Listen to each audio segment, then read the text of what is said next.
Está começando o Maré Alta, o podcast da Baixada que faz análise crítica e debate os fatos e notícias que pegam pra geral.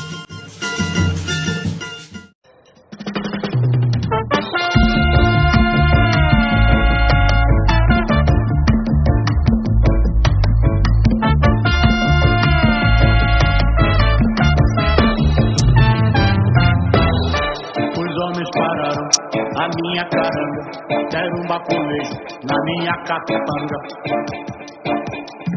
Nada custou, meu senhor. Sou só trabalhador. Nada custou, meu senhor. Sou só trabalhador. Os homens pararam a minha caranga. Quero um baculejo na minha catanga.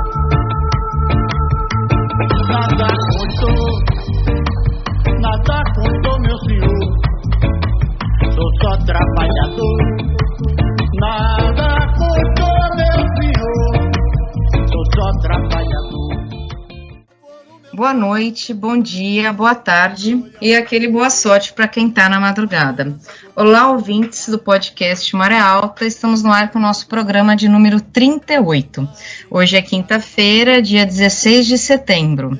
Eu tô em São Vicente, a gente tá cada um gravando na sua casa, né? Eu sou Patrícia Camargo, cervejeira e produtora cultural.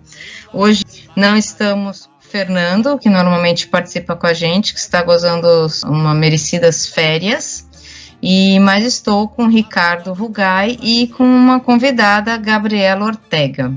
Tudo bem, Ricardo? Você está em São Vicente também, né?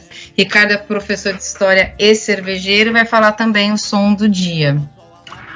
Beleza, gente? Tudo bem com vocês? Nós vamos ouvir hoje o seu Toinho Melodia. O seu Toinho Melodia é um cantor e compositor pernambucano e paulistano, né? Depois de morar em São Paulo a partir dos 11 anos de idade, gravou seu primeiro disco apenas em 2018, mas ele tem toda uma história ligada ao samba paulistano, por várias escolas de samba, né? Depois passou um período difícil na vida, chegou até a dormir na rua, morar na rua, né? E em algum momento, no show de um outro grande sambista paulistano, o Toniquinho Batuqueiro, que já não enxergava, o Toniquinho ouve a voz dele no meio da plateia, cantando um samba, reconhece que é a voz do Toinho Melodia, e a partir desse momento o Toinho Melodia meio que se reintroduz na velha guarda do samba paulistano, né? É redescoberto por uma juventude que cola nas comunidades de samba paulista, né? Do samba paulistano especificamente, e regrava, né? Ou melhor, grava um disco com várias coisas da vida dele, né? Chamado Paulibucano. É isso que nós vamos ouvir. Também vou dar oi para Gabriela. Oi, Gabriela. Gabriela é advogada, nossa convidada de hoje. Boa noite, tudo bem contigo? Oi, boa noite, bom dia, boa tarde, boa madrugada. Obrigada pelo convite. Legal, você está em São Vicente também, né, Gabi? Estou em São Vicente, nesse dia chuvoso. Antes da gente começar a nossa conversa, que nós vamos falar sobre a moradia, né, sobre as políticas habitacionais, vamos falar principalmente sobre a Baixada, né? Então hoje vai ser importante para quem é daqui, esse bate-papo, e também para quem é de fora conhecer um pouco mais aqui dessa dificuldade que é do Brasil inteiro e é muito daqui também, da região. Ricardo, qual vai ser o seu destaque do dia? Bom, o meu destaque do dia, para mim, é uma grande notícia, porque ela demorou muito para vir, né? A última pesquisa de opinião divulgada, né, mostra que a popularidade do seu Jair Bolsonaro finalmente está desabando entre os mais pobres, né? Então, enquanto entre os mais ricos a popularidade dele, né, e por popularidade se entende avaliação boa, ótima do governo, chega perto dos 40%, né, entre os mais ricos, os que ganham mais de 10 salários mínimos, entre os que ganham até 2 salários mínimos, essa popularidade que já foi de 35% caiu para 17%. Né, e as principais causas são a alta dos preços da gasolina, do gás de cozinha e da comida, né? Então demorou para a água bater na bunda do seu Bolsonaro e a gente espera que pelo menos que essa desgraça da realidade sirva para trazer a consciência do quanto esse governo é nefasto para a população mais pobre desse país. O meu destaque do dia, eu vou falar os números da Covid, que eu falo semanalmente, né? Esse programa nasceu durante a pandemia, então a gente não vai deixar de falar enquanto tiver alguma vítima. O Brasil registrou ontem 793 mortes por Covid em 24 horas. A média móvel interrompeu uma queda após 22 dias. Então aqui diz que voltou a crescer e o motivo é óbvio. Faz 10 dias que a gente teve um feriado prolongado. Então toda vez que tem um feriado, vem sendo assim, o número de vidas perdidas aumenta. Por quê? Porque as pessoas não respeitam o uso da máscara. Então isso a gente vai continuar desse jeito. A vacinação está avançando. Tivemos uma polêmica hoje aí sobre... porque parece que teve uma morte de um adolescente, nem está provado ainda se foi por conta da vacina, provavelmente não, mas o governo federal já aproveitou a deixa e mandou não aplicar vacina nos adolescentes. Vamos acompanhar, vamos ver o que vai acontecer. Agora, além desse número tristíssimo, que são quase 800 vidas perdidas, para a gente ficar aí, para ficar bem claro o responsável por tudo isso, tem uma outra matéria do dia sobre a Prevent Senior e Rap Vida, que continuam a receitar o kit Covid. Né? Então, assim, desde o início da pandemia, 2 redes de hospitais particulares compraram mais de 5 milhões de caixas de remédios comprovadamente ineficazes contra a Covid-19, como a cloroquina, ivermectina e hidroxicloroquina. Uma compra, gente, foi feita em março.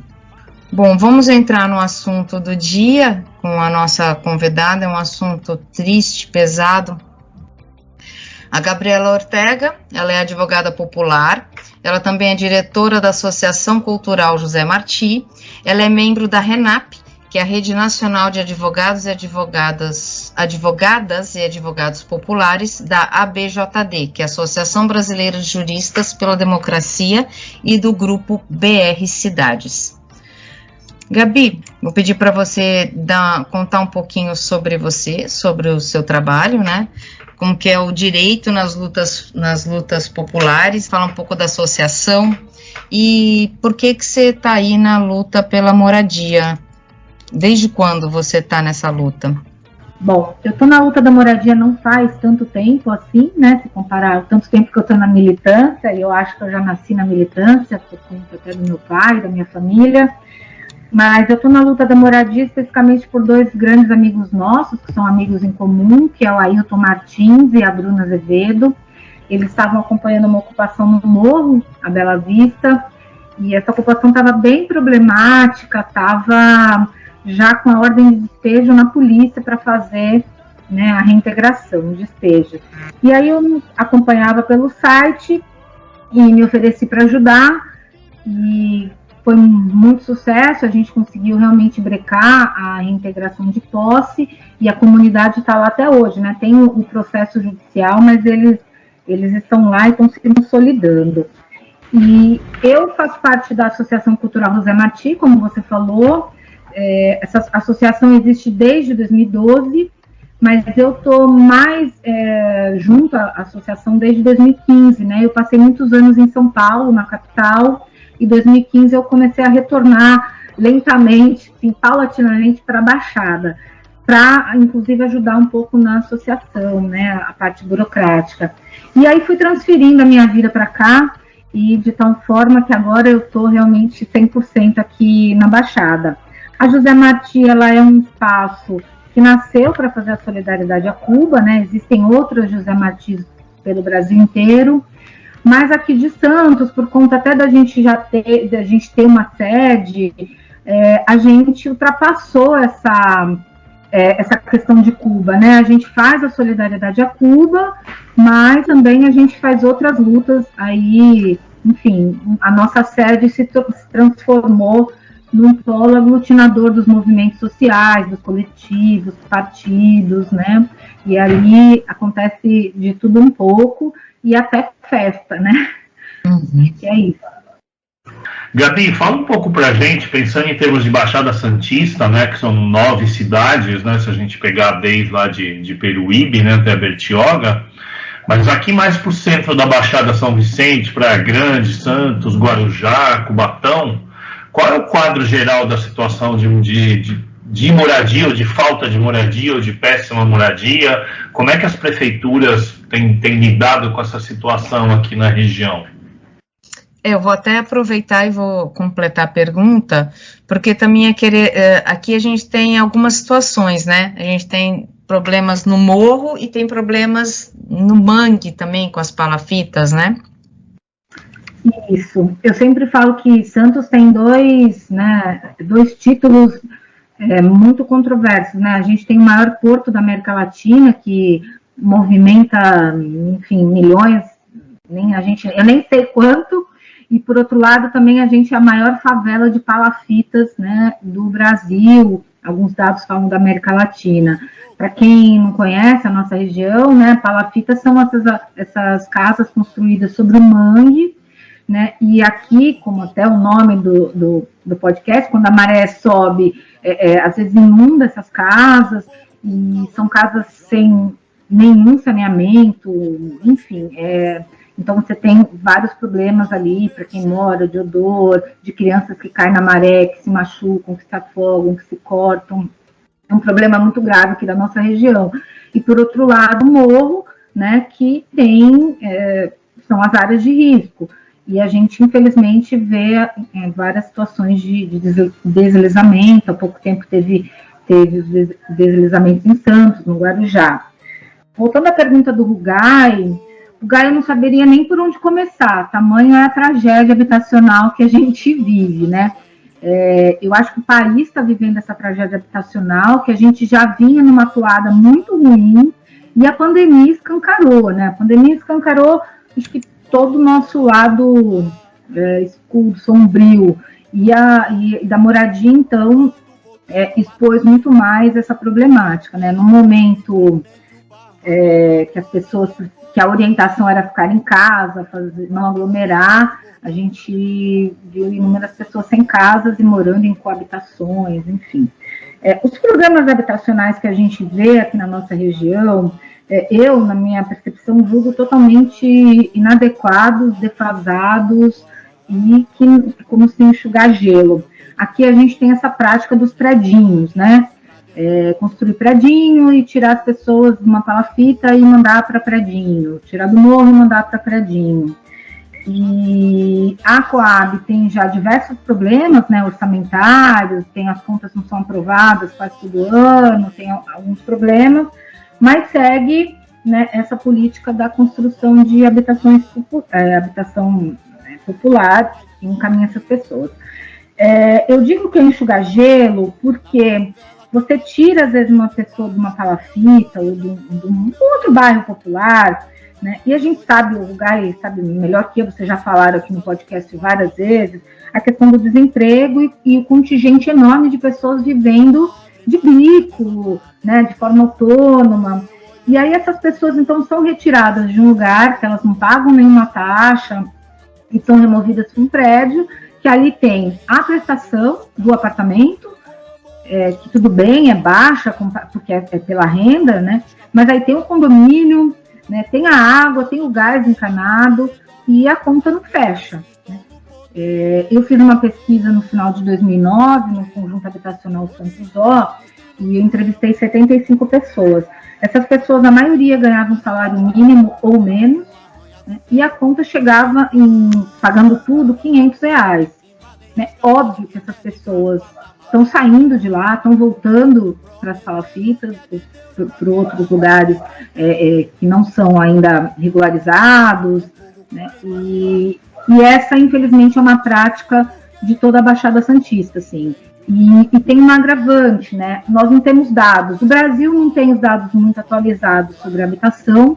Santos, então, a prefeitura deu uma entrevista para a Tribuna faz uns 4 semanas, mais ou menos, e admitiu que usa os dados de 2010 para pensar a política habitacional. E aí eu acho que explica um pouco essa tragédia que a gente está vivendo aqui na nossa região, com inúmeras ocupações irregulares, né?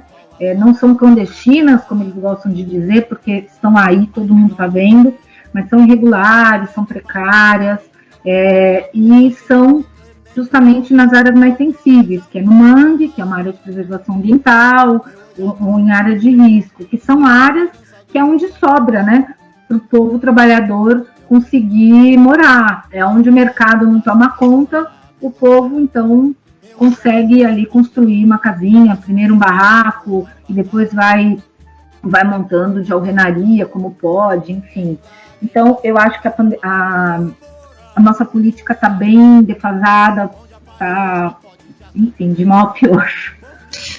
Ô, Gabi, eu vou, então, pensando aí que você falou que as pessoas estão deixando, né, esses lugares que, obviamente, é impossível pagar, né, nas condições que você acabou de explicar para a gente. Existe uma campanha, né, Despejo Zero, que, primeiro eu queria assim, confirmar contigo, essa campanha ela é nacional, né, e ela nasceu durante a pandemia, foi isso? Se você puder explicar para a gente bem detalhado como que é essa campanha? Legal. A campanha Despejo Zero nasceu no meio da pandemia, porque a gente começou a ver todo mundo isolado, todo mundo tendo que ficar em casa, as pessoas mais pobres perdendo seus empregos, suas rendas, seus bicos, e, no entanto, vários despejos acontecendo. E aí, por isso, nasce a campanha, que é uma articulação de movimentos sociais, arquitetos, urbanistas, advogados, enfim, né? Tem todo mundo ali que é contra o despejo, faz essa luta contra o despejo, então se articulou. A campanha está no Brasil inteiro, né? Acho que estamos em quase todos os estados, né? A gente se articula em alguns grupos, né? Tem um grupo de comunicação, um grupo jurídico, um grupo de incidência. E, então, por exemplo, o grupo de incidência, eu vou dar até um exemplo concreto aqui da nossa região, né? A gente teve, ano passado, a ocupação dos prédios do Rio Branco, que eram os prédios que ficaram abandonados por uma década, e aí, na pandemia, eles foram ocupados por família de baixa renda, pessoas que estavam morando, que estavam em situação de rua, e aí houve ameaça de despejo. A campanha Despejo Zero, né, fez um documento endereçado ao prefeito, cobrando explicações, endereçado ao Conselho Estadual de Direitos Humanos e a todas as secretarias da nossa região, cobrando aí explicações do que seriam feito com aquelas pessoas, né? Então, esse é um trabalho um pouco do grupo de incidência. Também a gente trabalhou muito na elaboração e na política de aprovação de projetos de leis, né? A gente teve um projeto de lei no Congresso, que foi aprovado no Congresso e, por óbvio, vetado pelo Bolsonaro, né? Mas a gente teve em São Paulo, que a gente conseguiu ser aprovado, né, no Estado. Em Santos não conseguimos, foi a vereadora Thelma de Souza propôs, mas não teve andamento, né? Em São Vicente, infelizmente, nem teve essa discussão. Então, a campanha Despejo Zero conseguiu algumas vitórias, mas o que eu acho que é importante é a gente ter um mapeamento, né? A gente tem um link para denúncia, então a gente conseguiu mapear o número de casos, de ameaças de despejo, os números de despejos, enfim, e os números são realmente de chorar, né? E eu só queria chamar a atenção do aumento, né, desses números, né? Nós tivemos, ao todo, 19 mil famílias despejadas, mas no último ano, né, nós tivemos um aumento de 310% de famílias despejadas. Então, assim, a gente está numa crise econômica, numa crise sanitária, um desemprego altíssimo, e a gente conseguiu aumentar em 310 em um ano o número de despejos. E nós tivemos um aumento de 495, ou seja, quase 500% aumentou o número de famílias ameaçadas de despejos em um ano. De chorar, como eu falei no começo, é uma tragédia habitacional, e eu acho que um dos méritos da campanha é poder fazer esse mapeamento, até para indicar nortes, né, nortes de incidência política, de elaboração de políticas públicas, enfim. Nós conseguimos uma grande vitória também, que foi a decisão do ministro Roberto Barroso no Supremo Tribunal Federal. Houve uma ação, uma DPF, que é a ação de descumprimento de preceito fundamental, e dentro dessa ação, o Barroso determinou que os despejos fossem suspendidos por 6 meses. Então, até dezembro, os despejos estão suspensos em relação às ocupações antigas. As ocupações novas, elas podem ser alvo de despejo desde que o poder público indique, né, aonde essas pessoas serão abrigadas. Tem algumas exceções, e uma delas eu acho que vale um destaque, porque mostra bem o estado de coisas que a gente está, que você pode despejar se for para combater o crime organizado. E aí eu acho que isso deixa uma brecha gigante, né? Sim. Que a gente já passa por um momento de criminalização das periferias, enfim. Então, essa situação. E eu acho também, né, que nós estamos num momento tão complicado economicamente, que se reflete na moradia, que ainda que acabe, né, a pandemia, ou que a gente, enfim, consiga estabilizar isso de uma maneira positiva, eu acho que a campanha Despejo Zero vai continuar, porque pelos próximos anos a gente vai ter muita luta para fazer em relação à moradia e habitação popular. Gabi, estou ouvindo aqui tua fala e vai me passando pela cabeça várias questões, né?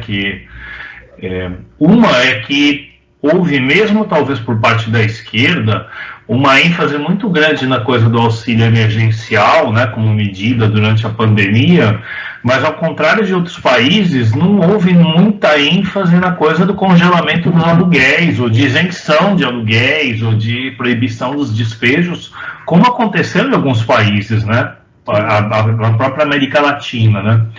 E uma outra coisa que sempre que eu converso com alguém sobre questão de terra ou questão de moradia, ainda mais com o avanço aí do pensamento liberal, tudo, vem uma ideia de que existe um direito absoluto à propriedade, de que o cara é dono, ele pode fazer o que ele quiser, não importa se tem gente morrendo de fome, sem ter onde dormir, nada. E eu não sou do direito, mas até onde eu conheço, me lembro um pouco, a propriedade no Brasil ela não é absoluta, né? Tanto a propriedade da terra quanto a propriedade urbana, ela tem que cumprir alguma função social, né? Então, quando as pessoas questionam o direito da ocupação, tudo, normalmente os movimentos tudo direcionam as ocupações para áreas que muitas vezes nem estão regulares, não estão tendo nenhuma outra destinação, né? Você podia falar um pouquinho sobre esses dois lados aí? Sim, como você falou, nós temos na nossa Constituição Federal, né, que chamam a Carta Cidadã, né, que a Constituição de 88, acho que foi realmente um avanço se a gente pensar que estávamos saindo de uma ditadura. E continuou constando o direito à propriedade, mas ele não é mais absoluto. Ele está condicionado a cumprir a função social, né? E as pessoas esquecem, né? As pessoas não da nossa classe, né? Mas esquecem. E isso, Ricardo, é interessante lembrar. Eu não tenho dado agora, mas eu tenho, depois posso passar para vocês. Foi feita uma pesquisa. E são pouquíssimos juízes que julgam uma ocupação, um caso de reintegração, com base na função social da propriedade, né? Isso está na Constituição, isso é uma tese que nós, né, advogados populares, advogados que advogamos aí para a ocupação, a gente sempre usa, mas ela não é levada em consideração para o judiciário, né, brasileiro. Uma outra coisa que eu queria voltar, que você falou do preço excessivo do aluguel. O ônus excessivo do aluguel, ele é um dos maiores problemas que a gente tem na habitação. É o preço do aluguel, né, depois vem a habitação precária e a coabitação. E aí o preço do aluguel, a gente tem que, eu acho que tem duas pontas, né? Tem aí, ao longo do tempo, um empobrecimento da nossa população, que foi também, né, o salário foi perdendo, foi se valorizando, enfim, não sei o termo correto, e por outro lado a gente teve o aumento do aluguel, o aumento do preço da terra, né? E aí essas duas coisas juntas enfim, não dá boa coisa. Recentemente, a gente viu, acho que foi ainda esses tempos, o IGPM, que é o índice que regula os aluguéis, foi de 31%. Foi o maior em 18 anos, né? Então, isso é um problema. Agora, em relação à propriedade privada, né, voltando à propriedade privada, o aluguel, eu acho que o que falta para a nossa esquerda e para as pessoas que se interessam a discutir a moradia, que eu acho que deveria ser primordial, porque você não vai poder discutir uma educação pública se você não tiver uma casa para essas crianças. Você não vai discutir saúde pública se você não tiver uma casa para a pessoa tomar um banho, lavar uma mão, enfim. Mas eu acho que a gente tem que discutir a propriedade privada. Todos nós temos isso na nossa cabeça, né? Eu acho que está muito introjetado na gente.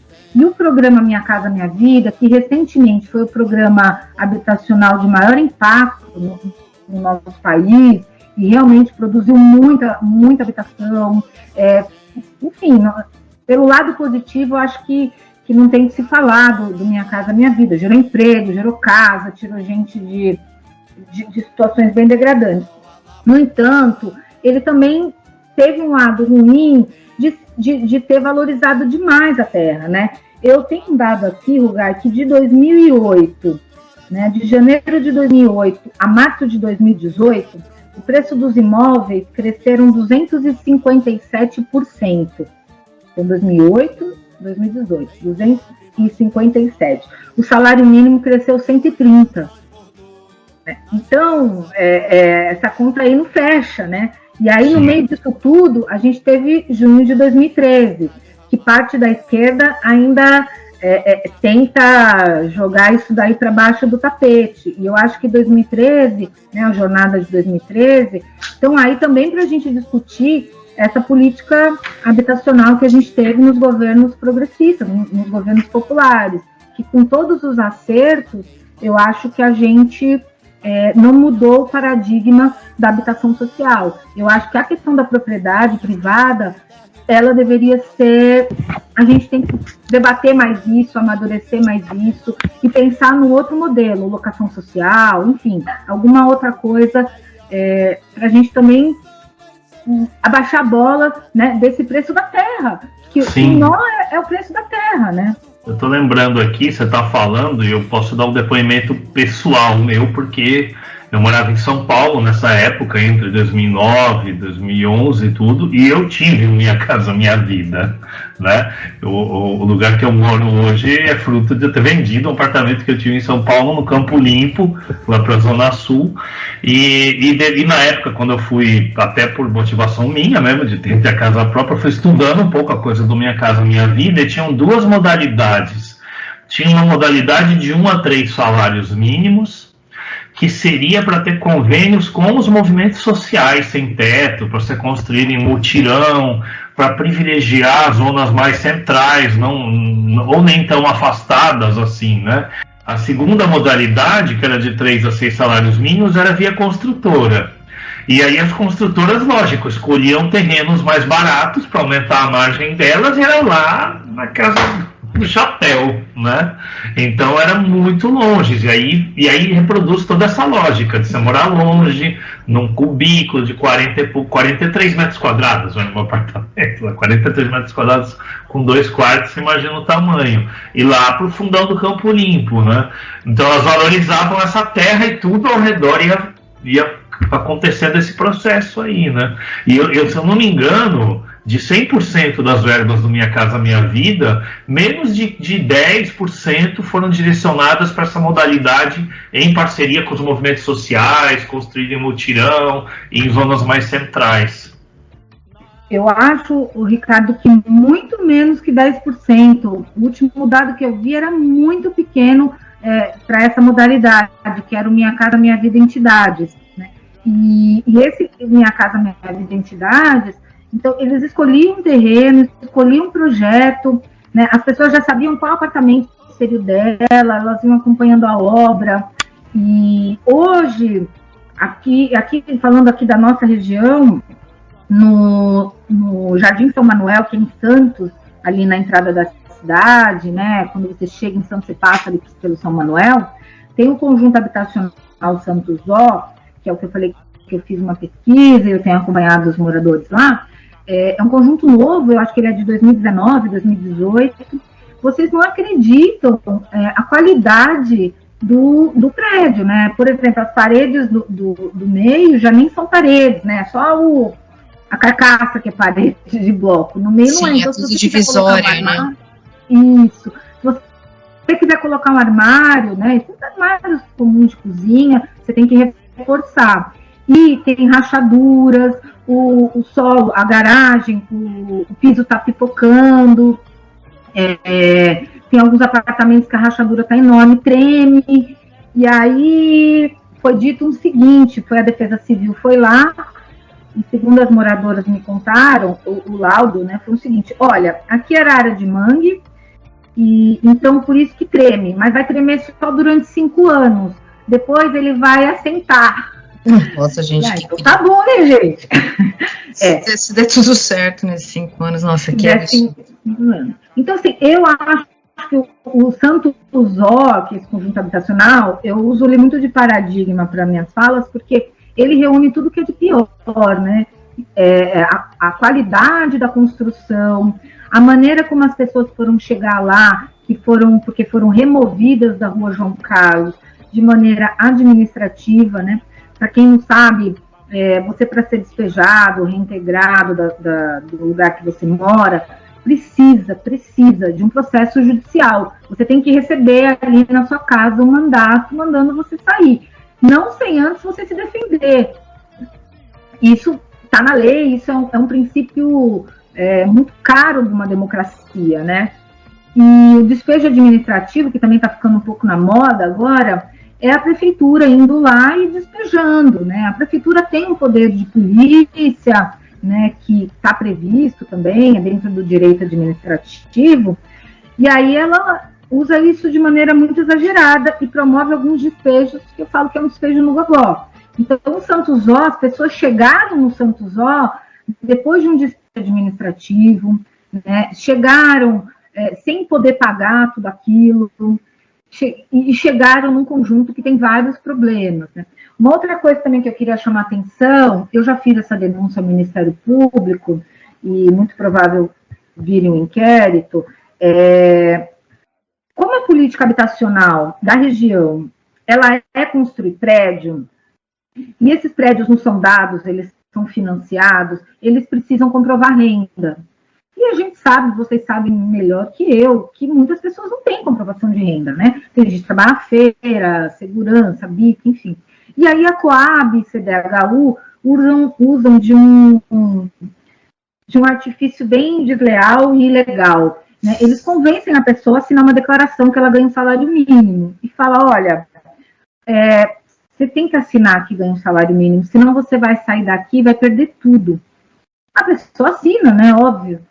E aí vai para um conjunto pagando a prestação de como se ela ganhasse um salário mínimo, mas a vida real vai mostrando, enfim, que a pessoa não ganha aquilo e aí não dá conta de pagar nessas prestações. Mas é isso, a prefeitura, ela se exime, né? Olha, eu tirei tantas famílias da área de palafitas e levei para o conjunto habitacional. Mas levou como, né? Forçando aquelas pessoas a admitirem que ganham um salário mínimo, se elas não ganham, aí depois elas voltam, e aí são criminalizadas, né? Ainda falam, olha, tá vendo? Esse povo vai para prédio, e aí volta para favela, porque aí não paga nada, não paga taxa. Uma vez eu arrumei uma discussão com um promotor, e ele falou isso, é cultural, as pessoas gostam de morar nas palafitas porque é cultural, e elas não pagam nada. Olha, cultural é a falta de habitação, ninguém gosta de morar numa palafita que você vai no banheiro e você escuta tudo cair, né? Enfim, acho que vale dizer, porque eu acho que as pessoas têm que se chocar mesmo, porque não é possível que em 2021, um país que já foi há pouco tempo a 6ª economia mundial, ter numa cidade como Santos uma favela de palafita do tamanho que nós temos, o Dique Vila Gil, do Caminho da União, enfim. Então, esse é o problema, que o X. Importante usar mesmo exemplos concretos, coisas que estão acontecendo agora aqui né, para as pessoas entenderem mesmo a realidade. E aí eu lembrei de dois casos que eu já venho acompanhando vocês, ocupação Nova Mirim, né, lá na Praia Grande. Eu gostaria que você pudesse falar um pouco, assim como uma ação que aconteceu hoje, que os moradores que estão sofrendo ali o despejo, né, os moradores da ocupação Anchieta, Santos, se você puder falar um pouquinho de cada uma para a gente. Empate. A Nova Mirim na Praia Grande, eu cheguei lá por uma denúncia, né? E aí eu fui enquanto integrante da campanha Despejo Zero. Fui eu e a Vitória. Eu já andei em muito lugar pobre. Certamente lá foi o lugar mais pobre assim que eu vi, né? A Praia Grande é uma cidade que passa, né? Tem um verniz de progressista, de bem gerida, né? E cheguei lá e me deparei com uma pobreza extrema. Eu estava andando assim e tinha uma fogueira com um caldeirão muito preto, assim, já bem. E aí a Vitória falou: Gabi, é o fogão deles, né? Um fogão, não bastasse ser um fogão a lenha, era um fogão a lenha coletivo, porque eles meio se juntavam ali para que cada um tinha para comer, para cozinhar. Muita criança, né? Não à toa lá foi o epicentro da crise da epidemia de sarna urbana, né, que a gente teve aqui há pouco tempo, começou lá. E foi interessante que quando eu cheguei lá, eu tinha ido, né, numa reunião com o secretário de Habitação para falar de uma outra ocupação, que é uma ocupação menor, que é no Campo dos Unidos, são 15 famílias que estão ocupando desde 2018 um campo, os alojamentos de um campo de futebol que também está alargado. E aí eu fui conversar com o secretário de Habitação, foi horrível a conversa, né? Horrível. Eu saí no meio da reunião porque realmente foi uma conversa muito pesada. E aí no dia aí eu fui na Nova Mirim, a gente conversou, vamos ver o que vai fazer, enfim. E o mais triste, né, que não bastasse essa pobreza extrema dessa ocupação, no dia seguinte foram colocadas barreiras de concreto na porta da ocupação. E ali moram pessoas que sobrevivem de recolher material reciclável com aqueles carrinhos. E essas pessoas não conseguiam sair para trabalhar, né? E mães com carrinho de bebê. Então foi muito pesado isso. E depois eles alegaram que foi para evitar novas ocupações, enfim. Eu acho que foi também, acho que foi como uma retaliação de ter alguém de fora olhando e divulgando, mas também vale dizer, até para todo mundo seguir aí esse exemplo, a gente conseguiu fazer uma mobilização interessante, todo mundo postou sobre as barreiras, né? A Tribuna deu matéria, o Diário deu matéria, a gente conseguiu fazer aí bastante repercussão e eles tiraram. E aí, como é uma faceta do neoliberalismo, né? A prefeita não deu chance para a gente se crescer. Ela foi lá, tirou, pediu desculpa, deu beijo, falou que ia encaminhar, para que ninguém mais quisesse organizar aquele povo. Mas o que eu sei é que a ocupação está lá, a ocupação está na frente de um CRAS, né, que vive fechado. E segue a ocupação, infelizmente. E aí, lá eles já cadastraram as pessoas, né? E aí eles picham na porta da pessoa o número delas, né? Que eu acho uma coisa super fascista, porque você entra na sua casa com uma pichação de um número. E a solução vai ser qual? Vai ser mandar para prédio. Agora, aquelas pessoas não têm condição de pagar R$200 por mês, gente. Não tem. São pessoas que precisam de um auxílio até elas se reerguerem na vida. Elas precisam ir para uma habitação ok, decente, para elas se reerguerem, para elas poderem arrumar emprego, para elas poderem voltar a estudar, né? E a gente ainda tem que tirá-las de lá e ainda ajudar com algum auxílio. Mas a gente está acompanhando, eu acho que é um caso bem triste, mas infelizmente não é o único. A ocupação Anchieta, a parte que você falou em Santos, também é um caso bem emblemático, dá para as pessoas pesquisarem aí na internet. Chama Anchieta porque foi um antigo hospital psiquiátrico, também conhecido como Casa dos Horrores, né? Enfim, era uma coisa de filme de terror. E aí, foi na época que a Thelma de Souza viu, e a Thelma fechou esse hospital, né? Fechou. E aí, logo na sequência, as pessoas foram morando, e aí você vê o nível de pobreza do nosso povo, né, de ocupar um espaço, um hospital psiquiátrico que era conhecido como Casa dos Horrores, né? Olha como você está vulnerável a ponto de você topar morar na Casa dos Horrores. Bom, essa ocupação, então, as pessoas ocuparam, tem gente que nasceu lá na ocupação, tem mais de 20 anos, né? E em 2010 eles entraram com uma ação de uso capião. Essa ação de uso capião, ela está em andamento, enfim, até agosto agora teve movimentação. Só que em 2015 essa área foi arrematada num leilão judicial, porque tinha uma dívida trabalhista, enfim, foi arrematada por um conglomerado de CNPJs, né? Bom, eles arremataram, já sabiam que tinha essa ocupação, o advogado dos moradores entrou com diversos recursos e foi perdendo, enfim. E agora, os moradores, os CNPJs, né, porque não são pessoas, a gente nem sabe quem são os donos, né, são esses, enfim. E eles estão oferecendo agora uma quantia em dinheiro para os moradores saírem, né, e a conversa é, olha, a gente já ganhou mesmo a ação, mas como nós somos bonzinhos, nós estamos dando essa grana aqui para vocês saírem sem muita gritaria.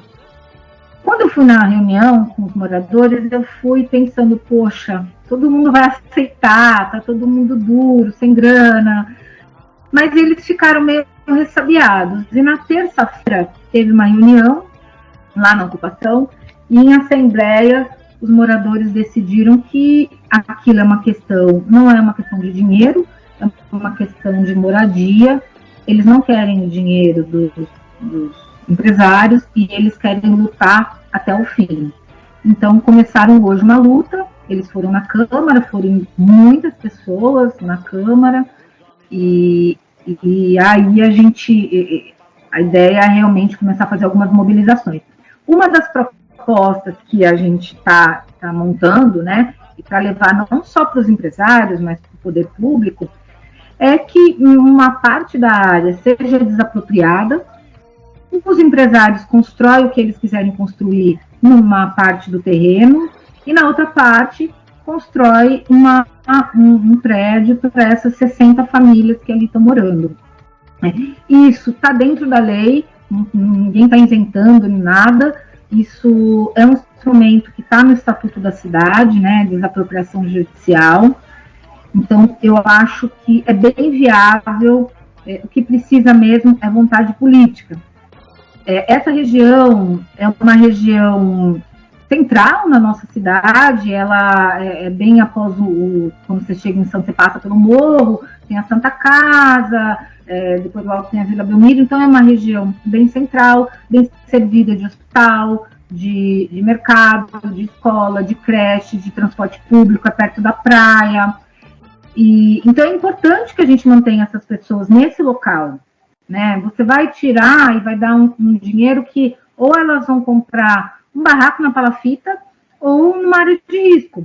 Olhe lá, né? E olhe lá.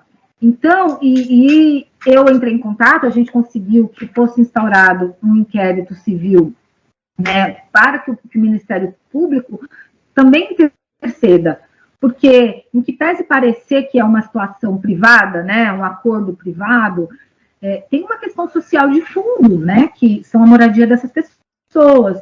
E tem a questão do direito à cidade também, que é o direito de todas aquelas pessoas estarem morando próximas, né, aos serviços, e não nas franjas da cidade. Outra coisa, que é um argumento que eu usei com o promotor, e eu acho que a gente tem que falar mais disso, né, a gente tem que fazer uma discussão sobre meio ambiente de verdade, né? Não é uma coisa superficial. O que está acontecendo com os nossos mangues realmente está acabando com o mangue, e a culpa, né, a responsabilidade recai sempre do pobre que está morando na palafita. E isso é uma responsabilidade dessa sociedade capitalista, que expulsa as pessoas da área urbanizada e leva para a área que dá. E a área que dá é a área de preservação ambiental, né? Uma construtora não vai construir empreendimento numa área ambiental, mas as pessoas pobres é o que sobra para elas. Então, tirar essas 60 famílias é engordar o déficit habitacional da região, é prejudicar ainda mais o nosso meio ambiente, porque elas vão morar em uma área ambientalmente sensível, e eu acho que isso a gente tem que discutir. A questão da moradia, hoje, ela é, por óbvio, né, um direito humano fundamental, né, eu acho que é a porta de entrada, né, parece meio chavão, mas a moradia é a porta de entrada para os outros direitos sociais, né, mas ela é também uma questão ambiental, né, e uma questão até de segurança pública, porque aonde o poder público não está, esse espaço ele é tomado, né. O que eu tenho visto da minha experiência em alguns locais é também um loteamento de terras pelo tráfico de drogas, né. Então, a gente está deixando aí a nossa, né, uma camada da nossa sociedade, da nossa população mais pobre, mais simples, mais vulnerável, também na mão dessa força que, quando resolve despejar, não tem Ministério Público, não tem advogado, não tem movimento social, não tem imprensa, não tem nada, né? Então, eu acho que a gente está bem numa encruzilhada, né, que é isso, segurança pública, ambiental, direito humano, saúde, educação, né? Eu me debati muito com a questão da educação na pandemia, eu vi a luta dos professores, né, de não voltar às aulas, por uma questão de segurança, mas isso, para mim, eu confesso, deu um nó na minha cabeça, porque eu ia nas ocupações, eu falava, meu Deus, essas crianças, elas precisam estar na escola, precisam comer, elas precisam estudar, porque nós jogamos fora uma geração que quem estava ali começando a se alfabetizar, acho que não reclama mais. E, por outro lado, tinha a questão da segurança, né, de não pegar Covid, enfim. Então, eu acho que... E vou dar um dado, assim, o Gás. O Ailton Martins, que tem o site Frequência Caiçara, uma vez ele falou para mim, você sabe qual é o assunto que dá menos visualizações no site dele? A moradia. Então, e é um site de esquerda, assim, né, mais progressista.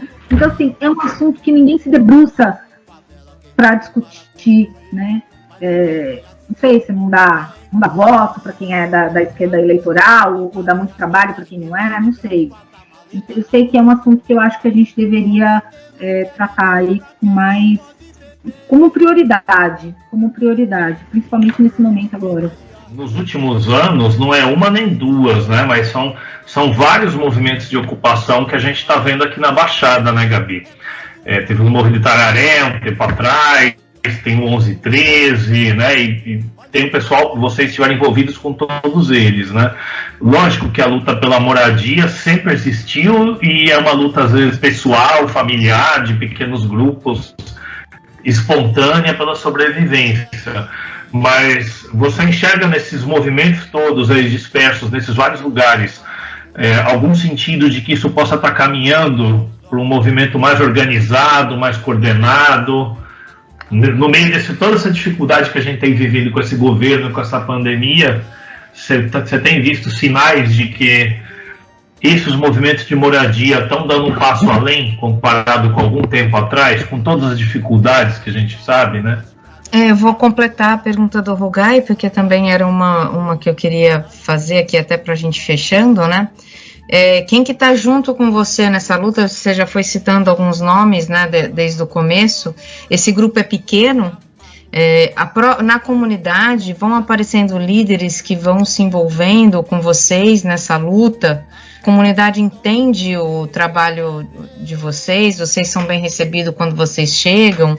Bom, a comunidade entende, mas a primeira pessoa que a gente tem que convencer, ou, enfim, conscientizar, são os moradores, que elas têm o direito à moradia, né? Muitas vezes eu chego e as pessoas falam, eu sei que eu tenho que sair, que eu invadi uma área. Se sentem culpadas, né? Então a gente está vivendo aí um momento que as pessoas sequer têm o conhecimento que elas têm o direito a morar. né? Realmente elas acham que morar tem que pagar por isso e tal. A José Martí, como eu te falei, ela foi extrapolando, né, o seu escopo aí da luta da solidariedade a Cuba, e até por conta um pouco da minha atuação junto às ocupações, e depois veio a Vitória, veio Jonathan, foram chegando outras pessoas, a gente criou um núcleo de direitos humanos, né, da José Martí, até para separar um pouco. Então, hoje a gente tem um núcleo de direitos humanos da José Martí, que é para tratar dessas questões de direitos humanos, mas por hora a gente está atuando em ocupações, a gente está acompanhando aí quase 7 ocupações, né? E aí ou atua juridicamente, ou extrajuridicamente, só dando um apoio, enfim.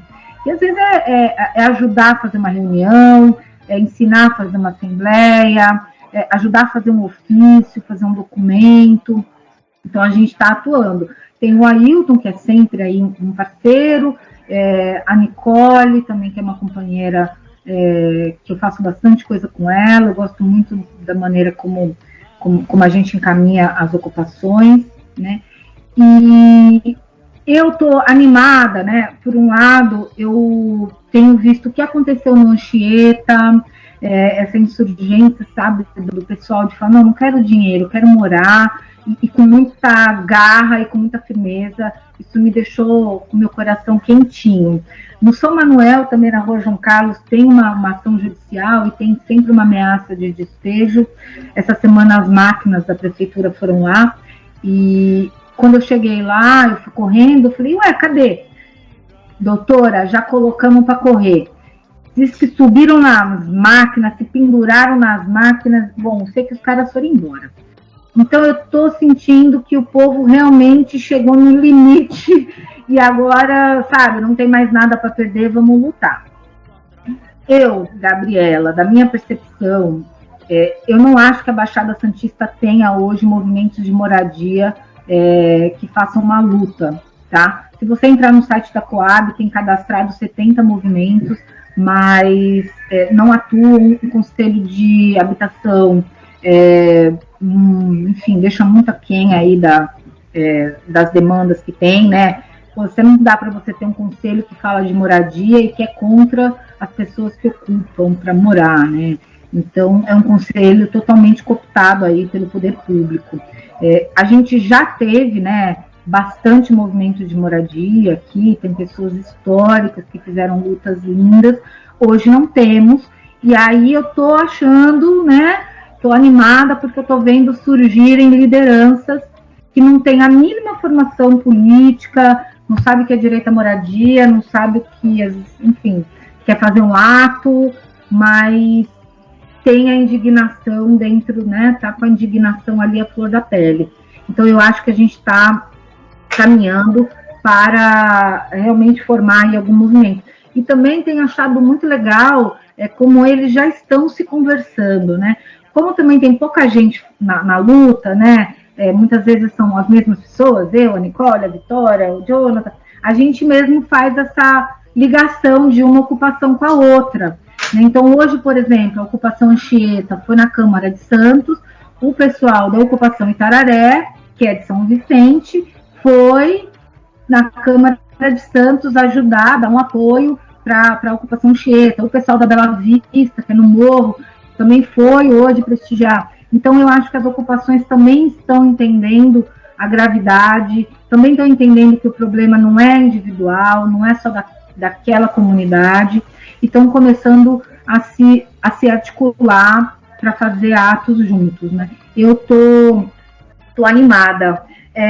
Sem querer me prolongar, mas eu queria trazer um dado que eu acho que é interessante a gente falar, e talvez você já tenha falado aqui em alguma outra ocasião, sobre o corte de orçamento que teve esse ano, né? A gente teve aí um facão, cortou, enfim, muitos recursos, inclusive da educação, né? E da área da habitação, o corte foi né, de 1 bilhão, nós tínhamos aí 1 bilhão para gastar até o final do ano, e agora nós temos 29 milhões. Né? E o que eu estudei sobre isso é o seguinte, esse recurso, ele era para ser usado especialmente em obras já em andamento, né? Como esses conjuntos habitacionais que estavam em andamento. Então, esse corte vai impactar essas obras.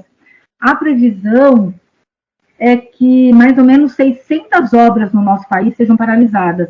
Então, o que aconteceu aqui no Jardim Rio Branco, em São Vicente, a gente vai ver pelo Brasil afora. Vão ficar uma série de conjuntos habitacionais abandonados, né, enquanto as pessoas estão aí precisando de habitação. E como, né, sempre pode piorar, também é importante a gente trazer um dado que estava previsto, né, a construção, né, de 217 mil novas unidades. E para cada unidade, você pode calcular 1,2 trabalhador. Então, a gente tinha em torno de 230, 250 mil empregos, né, que vão, obviamente, sumir. Né? E aí, então, 250 mil empregos, mais uns 250 é a estimativa de empregos indiretos, que é o cara que carrega areia, ou leva quentinha, ou produz material. Então, a gente vai ter mais ou menos também 500 mil trabalhadores que vão ficar sem emprego se essas obras pararem, né? E, então, isso é um dado também que eu acho que é bem preocupante, porque esse valor que a gente perdeu sequer eram para obras novas, né? Já eram para obras defasadas, já em andamento, então nem essa nós vamos ter. Agora, é importante também ressaltar que a política habitacional, ela não é só construção de unidades habitacionais, ela pode ser um auxílio para complementar um aluguel, ela pode ser um financiamento de material de construção para a pessoa construir, pode ser a regularização fundiária, enfim, tem outros instrumentos de política urbana que você pode ir diminuindo o déficit habitacional, né? Não é só construção de prédios. E eu acho que também a nossa cabecinha está muito voltada para construção. Então é isso, gente. Tá ruim, né? Bom, Gabi, infelizmente o nosso tempo se esgotou, né? Você esclareceu bastante coisa aqui para mim e com certeza para vários dos nossos ouvintes, e fica aqui um compromisso do nosso programa de retomar a conversa em outra oportunidade. Ficamos por aqui com esse assunto, mas voltamos com o esculacho do Plínio Marcos. Vai pra puta que te pariu, buscar o resto do exército, que aqui vai ter espetáculo. Eu nunca fiz nada pra agradar as pessoas. Porque nossa caixa deve ser porque todo mundo mete a mão, né? Não vou te dar uma porrada porque tu é doente, mas vou espalhar pra todo mundo que tu sarou. Já que a voz do injustiçado não é ouvida, eles têm direito à cólera, à ira. Bom, meu esculacho vai para a Câmara dos Vereadores de Praia Grande, né? Porque essa semana vem em dose dupla. Primeiro com o pastor Natanael, vereador, que queria impor uma lei da mordaça para os professores e para a educação em Praia Grande, proibindo qualquer referência à educação sexual, ao corpo, sob a falsa alegação de que isso sexualiza as crianças precocemente, como se não fosse justamente a prevenção. E, além disso, agora a Câmara de Praia Grande aprova por unanimidade a retirada do salário família para os aposentados. Afinal de contas, eles estão ricos, né? Não precisam disso. Então é isso aí, Câmara dos Vereadores de Praia Grande é que merece o esculacho da semana. O meu esculacho, vou ficar também dentro do Legislativo e vai para a Câmara Municipal de São Vicente, que hoje recebeu a visita dos moradores da ocupação Itararé e falou que não é problema da Câmara, já que se trata de um terreno privado. Ou seja, ema, cada um com seus problemas, e dispensou os moradores. O meu esculacho vai para o governo federal, porque quando o Bolsonaro ganhou a presidência, ele resolveu desfazer tudo que tinha sido feito anteriormente. Então, uma das medidas, que acho que foi uma das primeiras, foi cancelar o horário de verão. Porém, agora com a crise hídrica, eles resolveram voltar e vão agora, bem em cima, no final aí do segundo tempo, pedir um novo estudo sobre medida, sobre voltar o horário de verão no Brasil. Que a gente sabe que não resolve tudo, mas já resolve um pouquinho, né, dentro do tamanho da crise que a gente está enfrentando. Eu quero agradecer a presença da Gabriela, Foi muito boa a conversa, Gabi, foi esclarecedora. Nós esperamos contar com você outras vezes aqui. Obrigada, eu que agradeço o convite. Sou ouvinte do podcast, para mim é um prazer estar aqui. E pode me convidar que eu venho. E que se não vier eu, que vocês tragam outras pessoas que discutam a moradia, para a gente poder pensar num projeto de moradia popular. Obrigada. Com certeza, viu? Parabéns, força e coragem na luta. Valeu, Gabi. Ficamos por aqui. Obrigado a todos que estiveram conosco até agora e a semana que vem estaremos de volta. Valeu.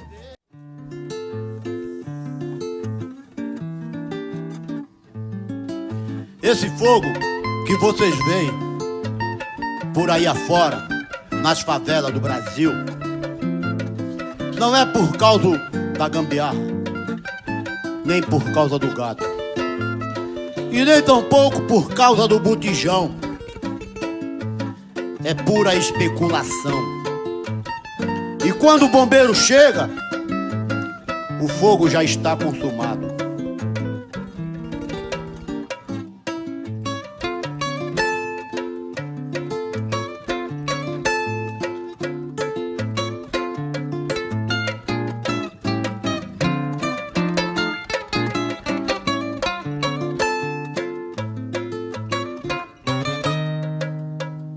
É fogo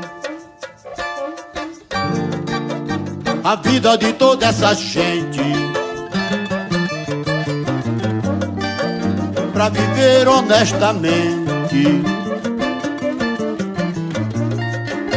sol a sol a labutar. Mas ontem, quando voltei do batente, na favela queimava inclemente o barraco que outrora já fora o meu lar. Meu olhar transbordou na esperança do fogo apagar. Meu peito calou, sem lágrimas pra derramar. Meu olhar transbordou na esperança do fogo apagar. Meu peito calou, sem lágrimas pra derramar. É fogo, é fogo, a vida de toda essa gente, pra viver honestamente, sol a sol a labutar. Mas ontem, quando voltei do batente, na favela queimava inclemente o barraco que outrora já fora o meu lar. Meu olhar transbordou na esperança do fogo apagar. Meu peito calou, sem lágrimas pra derramar. Meu olhar transbordou na esperança do fogo apagar. Meu peito calou, sem lágrimas pra derramar. Vou morando no sapato, onde a faísca pode se acender, porque nunca bebi da bebida daqueles que estão no poder. É ver pra crer, o despejo é um destino cruel. Favela queimando para construir mais um arranha-céu. Enquanto os ratos invadem as casas de terno e gravata, maleta na mão, prometendo que é de Deus pra quem não pode beber. É fogo que queima e arde, sem explicação, nem sei porquê. Mas um foco de incêndio deu no rádio e na TV. É mais um foco de incêndio deu no rádio e na TV. Olha o fogo, é fogo, a vida de toda essa gente, pra viver honestamente, sol a labutar. Mas ontem, quando voltei do batente, na favela queimava inclemente o barraco que outrora já foi o meu lar. Meu olhar transbordou na esperança do fogo apagar. Meu peito calor, sem lágrimas pra derramar. Meu olhar transbordou, na esperança do fogo apagar. Meu peito calor, sem lágrimas pra derramar. Vou morando no sapato, onde a faísca pode se acender, porque nunca bebida daqueles que estão no poder. É ver pra crer, o despejo é um destino cruel. Favela queimando para construir mais um arranha-céu, enquanto os ratos invadem as casas de terno e gravata, maleta na mão, prometendo que é de Deus pra quem não pode beber. É fogo que queima e arde, sem explicação, nem sei porquê, mas um foco de incêndio deu no raio da TV. É mais um foco de incêndio deu no rádio da TV. Olha o fogo, é fogo. É fogo. Olha o fogo aí.